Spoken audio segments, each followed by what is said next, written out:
अगर आपके पास IDFC first bank का कोई भी क्रेडिट कार्ड है तो आपको 10% का कैशबैक आपको मिलने वाला है। आपको 3000 तक आपको कैशबैक मिलेगा। तो हेलो फ्रेंड्स, मैं अमित। इस वीडियो हम जानेंगे क्या है ऑफर, 10% का कैशबैक हमें कैसे अवेल करना है, क्या है टर्म्स एंड कंडीशन, कब तक है ऑफर वैलिडिटी, सारी डिटेल में हम जानेंगे। तो चलिए शुरू करते हैं। ये जो ऑफर है बिल पेमेंट्स की कैटेगरी का ऑफर है, यानी कि ये ऑफर आपको 3 महीने तक आपको ट्रांजैक्शन करना है फिर लेना है। ऐसा नहीं है कि आपने एक बार ट्रांजैक्शन कर लिया आपको 10% का कैशबैक मिल जाएगा, ऐसा बिल्कुल भी नहीं है। इसके लिए आपको पहला ट्रांजैक्शन अप्रैल में करना है, दूसरा ट्रांजैक्शन आपको मई महीने में करना है, तीसरा ट्रांजैक्शन आपको जून महीने में करना है। तो इस प्रकार से आपके पास जो भी IDFC फर्स्ट बैंक के क्रेडिट कार्ड होंगे तो ये ऑफर के लिए एलिजिबल हो जाते हैं। तो पहला जो ट्रांजैक्शन है अप्रैल में आपको कर देना है। तो अप्रैल में आपका फर्स्ट ट्रांजैक्शन करेंगे आपके जो भी IDFC के क्रेडिट कार्ड से, तो यह ऑफर के तहत आप जो है पहला ट्रांजैक्शन होगा। तो इस पहले ट्रांजैक्शन में आपको 10% का कैशबैक नहीं मिलेगा, इसमें आपको 5% का कैशबैक मिलेगा। तो ये हो गया आपका पहला ट्रांजैक्शन।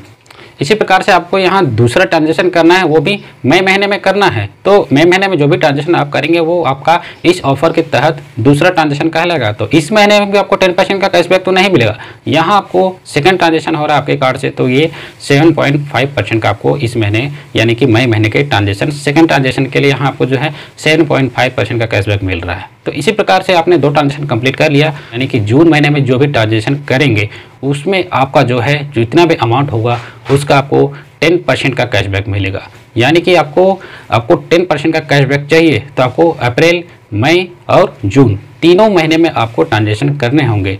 मान लेते हैं कि अगर आप जो है अप्रैल महीने में आपने जो पहला फर्स्ट ट्रांजैक्शन करना था वो आपने नहीं किया, आपने स्किप कर दिया, अप्रैल महीने में आपने ट्रांजैक्शन किया ही नहीं, उसके बाद आप जो है मई महीने में यानी कि सेकंड मंथ में यानी कि मई महीने में आप ट्रांजैक्शन कर रहे हैं, तो यहाँ पे आपका उस कार्ड से इस ऑफर के तहत में पहला ट्रांजैक्शन होगा। यानी कि पहला ट्रांजैक्शन है तो यहाँ आपको 7.5% का कैशबैक नहीं मिलने वाला है, ना ही 10% का कैशबैक मिलेगा। ये पहला ट्रांजैक्शन हो रहा है इस ऑफर के तहत, तो आपको सिर्फ 5% का कैशबैक मिलेगा।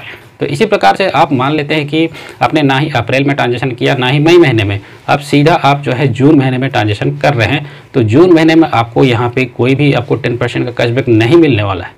यहाँ जून महीने में आपको सिर्फ 5% का कैशबैक मिलेगा, क्योंकि आपने ना ही अप्रैल में ट्रांजैक्शन किया ना मई महीने में। तो आपका इस ऑफर के तहत पहला ट्रांजैक्शन आपका जून में हो रहा है, तो देखा जाए तो आपको सिर्फ 5% का ही कैशबैक मिलेगा। तो ये ऑफर का डिटेल्स, ये जो बेसिक जो मेन टर्म्स एंड कंडीशन है ये हुआ। कुल मिला के कहा जाए तो आपको 10% का कैशबैक चाहिए तो अप्रैल, मई और जून तीनों महीने में आपको ट्रांजैक्शन करने ही होंगे। यूटिलिटी आप कोई भी बिल पेमेंट्स आप कर दीजिए, तब जाके सिर्फ जून महीने में जो भी ट्रांजैक्शन होगा उसका आपको 10% का कैशबैक मिलेगा। मैक्सिमम कैशबैक यहाँ पे सिर्फ आपको ₹3000 तक का ही रहा है, इससे ज़्यादा कैशबैक होगा तो आपको मिलने वाला नहीं है। मैक्सिमम 3000 का ही कैशबैक है। ऑफर वैलिडिटी की यहाँ बात करें तो ऑफर ऑलरेडी स्टार्ट हो चुका है। आप अप्रैल अभी यहाँ ट्रांजैक्शन कर सकते हैं। आपके पास जो भी IDFC फर्स्ट बैंक का क्रेडिट कार्ड है, ये ऑफर 30 जून 2022 को एंड हो जाएगा, यानी कि 30 जून या उसी दिन आपको ट्रांजैक्शन करना होगा और ये ऑफर के लिए आप एलिजिबल हो पाते हैं। अब रहा सवाल कि आपको कैशबैक कब तक मिलेगा। ये जो कैशबैक है 1 अगस्त 2022 से पहले आपके अकाउंट में क्रेडिट कर दिए जाएंगे। तो अब रहा कौन कौन सा जो है बिल पेमेंट्स इस कार्ड जो भी ऑफर है इसमें एलिजिबल होता है। इसमें जो भी यूटिलिटी बिल पेमेंट्स है, इलेक्ट्रिसिटी का बिल, गैस का बिल, मोबाइल का बिल, वाटर का बिल और इंटरनेट का बिल, ये सभी यूटिलिटी बिल पेमेंट्स ये इंक्लूड कर दिए हैं। इसके अलावा दूसरे जो भी बिल्स होंगे वो इस ऑफर के तहत एलिजिबल नहीं होते हैं। ऐसा लगा ये ऑफर नीचे कमेंट्स करके आप जरूर बता सकते हैं। चैनल पर नए होंगे तो सब्सक्राइब करना बिल्कुल मत भूलिएगा। मिलते हैं अगले वीडियो में।